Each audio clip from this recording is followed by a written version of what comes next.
What is up, guys? Dakota here, and welcome back to the channel. In today's video, we are going to be talking about the Bronco and how it's held up after 20,000 miles and a little over a year and a half of ownership. I've had it since October of 2021, and as you guys might be able to tell, it is super dirty. So I'm gonna go ahead and wash it, and then while I'm doing that, we'll take a look back at what I've done with this thing over the past 20,000 miles. Then we'll get into kind of how it's held up, the wear and tear on things, if I've had any issues, and then go from there.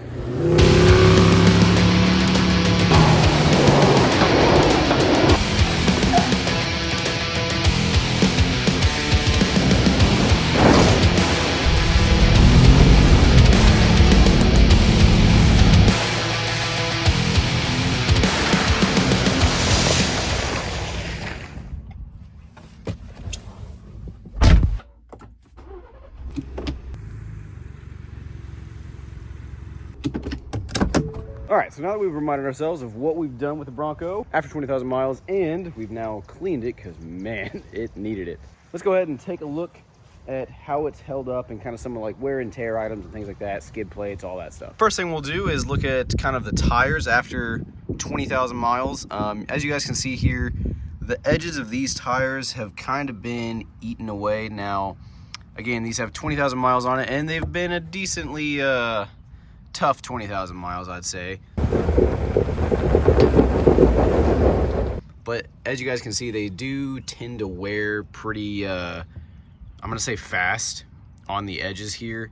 Whereas say like my KO2s on both the two-door Wrangler and the 392 haven't done something like this. There's a little bit of wear on them, but not to where it's just this consistent across the entire tire. And this is on all four of them. Again, not a huge deal, right? There's still plenty of tread, obviously. But these are a bit more of a mud terrain tire versus the KO2, which is an all-terrain. So these are a little bit more aggressive, hence is why these get kind of eaten away a little bit faster. But just something to keep in mind. For me personally, I would just swap some 35-inch KO2s on these just because I just like that tire better. These are a little louder. As far as everything else holding up, as you guys can see, we just got a fresh addition right here. Luckily, this is... you can just, change these out just by undoing these tabs and buying a new one. So that's not a huge expense, but it's part of taking it off-road. Rock sliders are still doing really well. No real, actual damage to them. They're a little dirty. I didn't really bother cleaning these very much, just the main part. But yeah, so no issues on the rock sliders. If we look up front here on the skid plate, again, didn't do a whole lot of cleaning on the skid plate. But if you guys look here, you guys can see there's a few scratches and scrapes because this does get used. And the rest of the skid plates do have a decent, are pretty decent in terms of condition and everything like that. Like I said, it's been used off-road, so no surprise that there's some scrapes and scuffs and things like that. If we take a look back here, you guys can see that this has been relatively kept pretty safe. It's tucked up nice and close, so when you're going over some obstacles, you're not really going to hit it. I've hit this a few times. The exhaust pipe is still in decent shape. So overall, after 20,000 miles of actually off-roading this thing, exterior wise, it's held up pretty well. Now, if you guys saw my previous video where I talked about kind of the cabin air filter and the air intake, you guys will know that after close to 20,000 miles, they were super dirty. So I'd recommend, if you are going to be off-roading quite frequently, make sure you change those. I'd say maybe every other time you go off-road, just because mine were super dirty. Now, we've done it in a lot of dusty conditions, but still, those are some things that you will have to kind of pay attention to. So some other kind of wear and tear items. Obviously, if you put some gear back here, obviously I have a goose gear platform, so if this gets messed up, it doesn't really mean anything. I can replace it or put the stock stuff back in. I have had a few of my stuff kind of rub up here and kind of scrape this. Now, most of this can be cleaned off, but some of this, this right here, is a bit more, I'm gonna say permanent, if you will. It's just some scratched plastic. But like I said, wiping it down hard enough, most of this could be taken care of.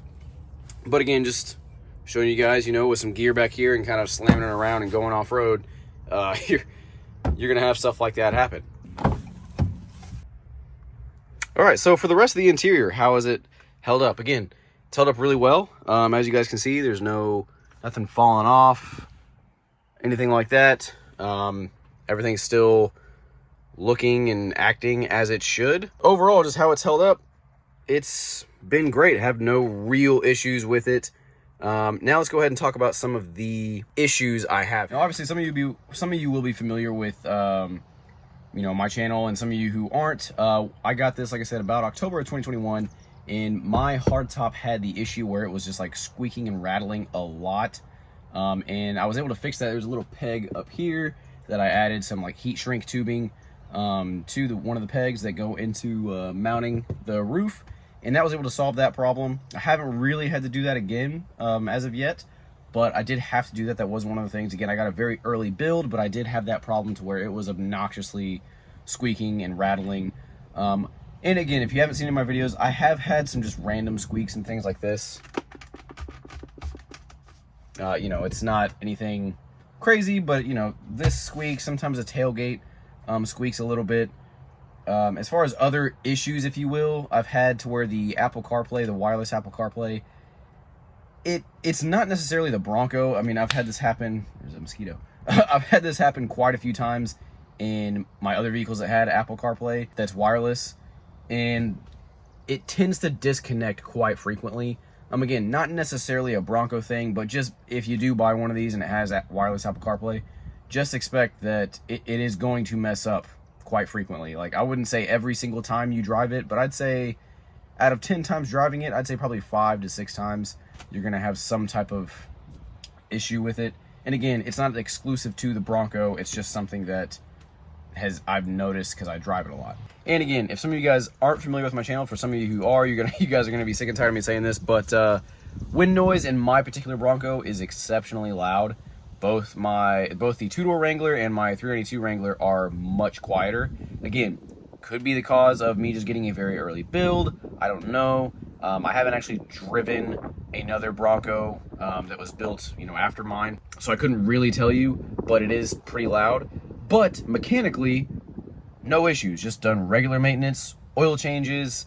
I haven't had any issues with anything as far as mechanical stuff, you know, no transmission issues, no, when I'm going off-road, no locker issues, no sway bar disconnect issues, nothing. No mechanical problems whatsoever in this thing, which, again, it only has 20,000 miles, but because I've pushed it a little bit more than, say, the average, maybe the average Bronco customer, you know, because unfortunately, not everybody who buys these does take them off-road. A lot of people buy them and just drive them around, which is cool, because that means that they get to stay around instead of just come out for a couple years and then leave. So again, no mechanical issues whatsoever, which is nice. I've also done a little bit of towing with it, towed some dirt bikes, which I might do a separate video on, just to kind of show you guys how it tows with it. Again, no issues there. But yeah, guys, anyways, that's basically the video. Like I said, I just kind of want to give you guys an update on the Bronco and how it's doing, how it's held up after 20,000 miles and actually going off-road, being used, how they designed it. So if you guys are looking at getting one of these, so far from my experience, it's going to hold up well. It's just a matter of personal preference. What do you want? You know, this versus a Wrangler, again, just comes down to personal preference in my opinion. Obviously, I have both.